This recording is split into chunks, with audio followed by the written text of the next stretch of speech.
नमस्कार दोस्तों, बहुत बहुत स्वागत है आपका आज की बात में। तो बिगुल बज गया है चुनाव का। जी हाँ, पहले चरण के लिए चुनाव के नामांकन आज से शुरू हो रहे हैं। ये एक बड़ी खबर है जो सारे अखबारों में छपी है। दूसरी बड़ी खबर जो है वो आयाराम गयाराम के बारे में है। पशुपति पारस जिसमें शामिल हैं, जो जिन्हें एक भी सीट नहीं दी गई बिहार में चुनाव लड़ने के लिए, इन पर भी चर्चा करेंगे। साथ ही साथ सोरेन जो है, हेमंत सोरेन, उन्होंने जो है अपनी पार्टी से इस्तीफा दे दिया है। ससुर को चिट्ठी लिखी कि भाई हमारे पति के मरने के बाद से जो है हमारी उपेक्षा हो रही थी, इसलिए मैं बीजेपी ज्वाइन कर रही हूँ। उन्होंने बीजेपी ज्वाइन कर ली मन से। जी हाँ, बॉम्बे। राज ठाकरे भी उम्मीद की जा रही है कि बीजेपी ज्वाइन कर लेंगे। कल विनोद तावड़े से मिले वो, उसके बाद अमित शाह से मिले हैं। तो आना जाना लगा हुआ है, चुनाव का मौसम है और ये स्वाभाविक भी है।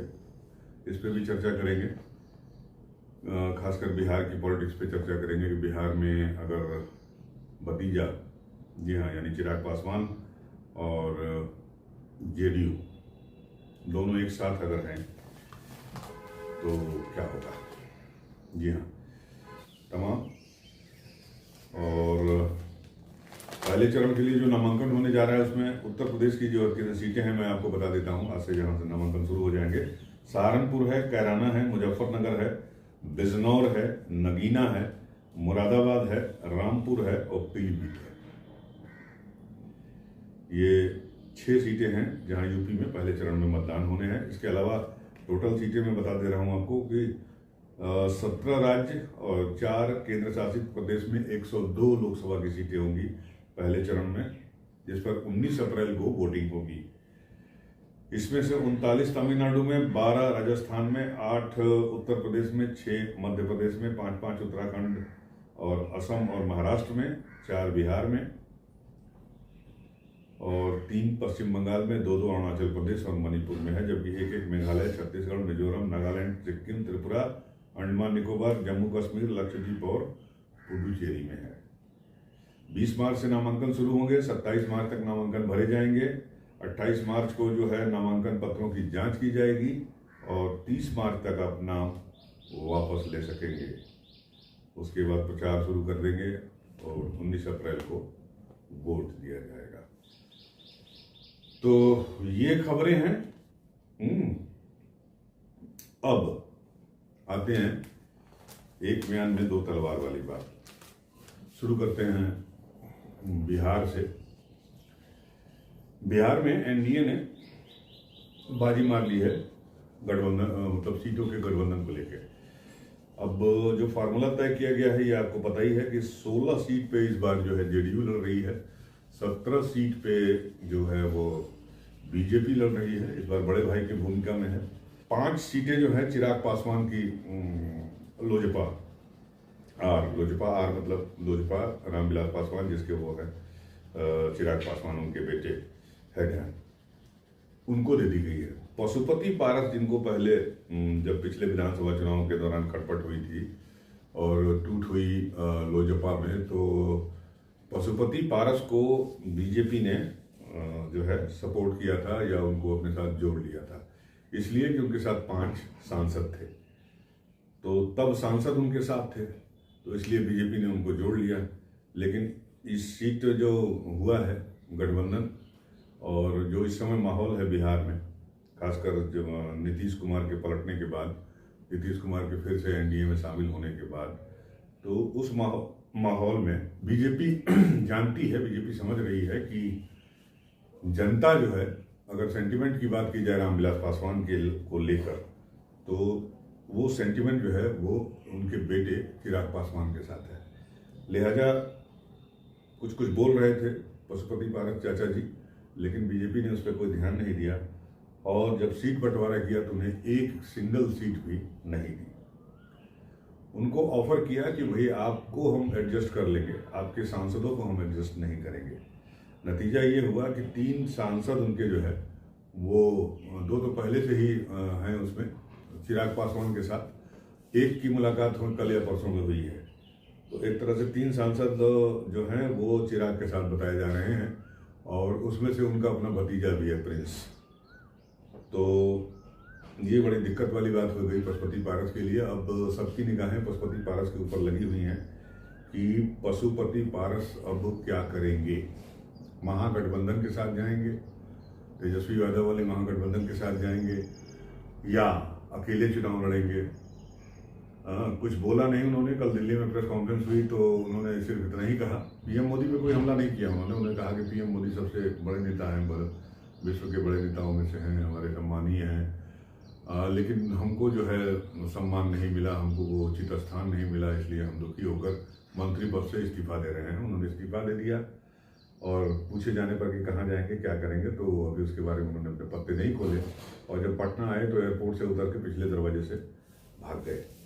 तो अब सबकी निगाहें पशुपति पारस पे लगी हुई हैं कि पशुपति पारस अब क्या करेंगे।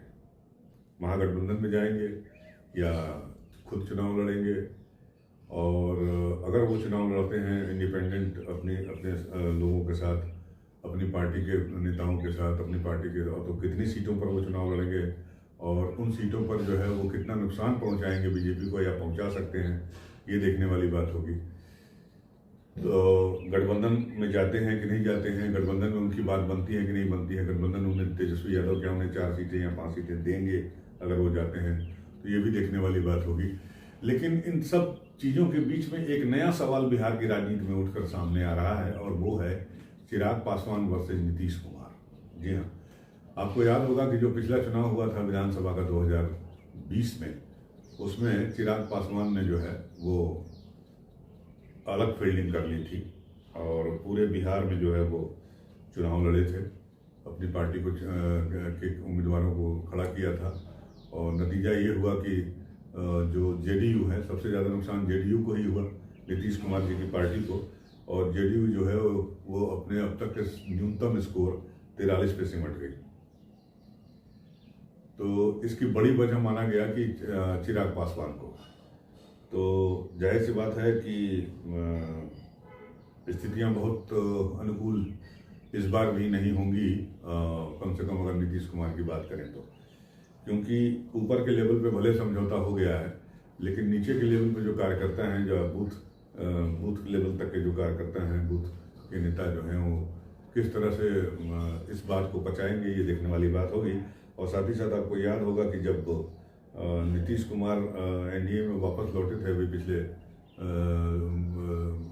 दिनों, तो चिराग पासवान ने एक बयान दिया था, बिहार फर्स्ट बिहारी फर्स्ट। यानी उन्होंने ना तो बीजेपी की वकालत की थी, ना ही नीतीश कुमार का स्वागत किया था, और बिहार की बात उन्होंने कही थी कि जो बिहार का इंटरेस्ट ऊपर रखेगा हम उसके साथ हैं।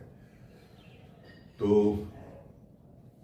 बार्गेनिंग चल रही थी अंदर अंदर, और इस बार्गेनिंग में चिराग पासवान जो पिछली बार 6 सीटों पर लड़े थे, इस बार 5 सीटें उनको मिली। हाजीपुर की सीट जो उनके चाचा पशुपति पारस चाह रहे थे, वो भी उनको मिल गई चुनाव लड़ने के लिए। तो एक तरह से उनका मतलब सम्मानजनक सेटलमेंट बीजेपी ने कर दिया, या एनडीए में हो गया। लेकिन सवाल ये उठता है कि पिछले चुनाव में जिस तरह से इन्होंने जेडीयू में डेंट लगाया, और जेडीयू को जिसका नुकसान उठाना पड़ा, तो उसका क्या असर होगा लोकसभा चुनाव में।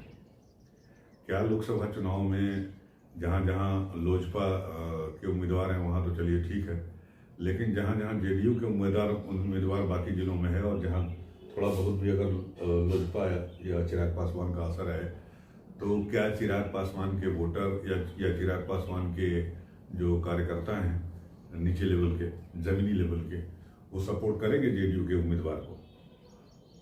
आज की तारीख में तो मुझे ये थोड़ा मुश्किल दिखाई दे रहा है, लेकिन राजनीति है, कुछ भी हो सकता है। और ये सवाल बड़ा दिलचस्प इन दिनों बिहार की सियासी फिजाओं में चमक रहा है या तैर रहा है कि भाई क्या हाथ मिला लेंगे। हाथ तो मान लीजिए मिला लिए, दिल मिला लेंगे चिराग पासवान और नीतीश कुमार, और क्या चिराग पासवान उतना ही हेल्पफुल साबित होंगे जितना पिछले लोकसभा चुनाव में साबित हुए थे। तो ये एक बड़ा सवाल है। तो इस सवाल के जरिए ये भी सवाल उठ रहा है कि अगर ऐसा नहीं हुआ, चिराग पासवान के कार्यकर्ताओं ने, जमीनी नेताओं ने अगर जेडीयू के उम्मीदवार का साथ नहीं दिया, और या चिराग पासवान का वोट बैंक जो है वो इंटैक्ट रह गया, वो गया नहीं किसी को वोट देने या उसके खिलाफ वोट दे दिया एनडीए के उम्मीदवार के खिलाफ, खासकर जेडीयू के उम्मीदवार के खिलाफ। एनडीए तो छोड़ दीजिए, जेडीयू के खिलाफ। तो पिछली बार जो 39 सीटें जीती थी और इस बार जो 40 सीटें जीतने का दावा हो रहा है, तो वो दावा क्या सच हो पाएगा?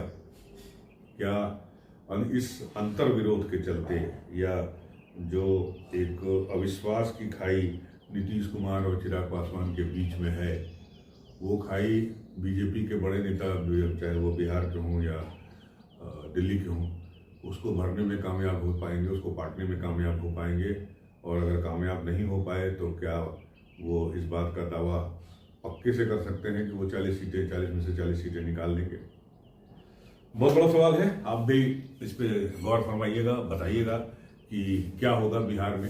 चिराग पासवान क्या करेंगे, पशुपति पारस क्या करेंगे, और नीतीश कुमार की पार्टी जेडीयू या नीतीश कुमार अब क्या करेंगे? महागठबंधन में सीटों का बंटवारा कैसे होगा, क्योंकि वहाँ भी कुछ जिद चल रही है। माकपा जो कम्युनिस्ट पार्टीज हैं उनको 3 सीटें देने की बात कर रहे हैं तेजस्वी, लेकिन वो 5 सीटें मांग रहे हैं। और भी चीज़ें हैं। अगर फिर मान लीजिए पशुपति पारस गठबंधन का हाथ थाम लेते हैं तो पशुपति पारस कितने सीट मांगेंगे, 3 मांगेंगे, 4 मांगेंगे, उस पर तेजस्वी तैयार होंगे या नहीं होंगे? सब कुछ देखने वाली बात है और काफ़ी दिलचस्प हो चुका है ये सियासी मंजर, खासकर उत्तर प्रदेश और बिहार का। हमारी नज़र बनी रहेगी, आप भी हमारे साथ बने रहिए। बहुत बहुत धन्यवाद, नमस्कार।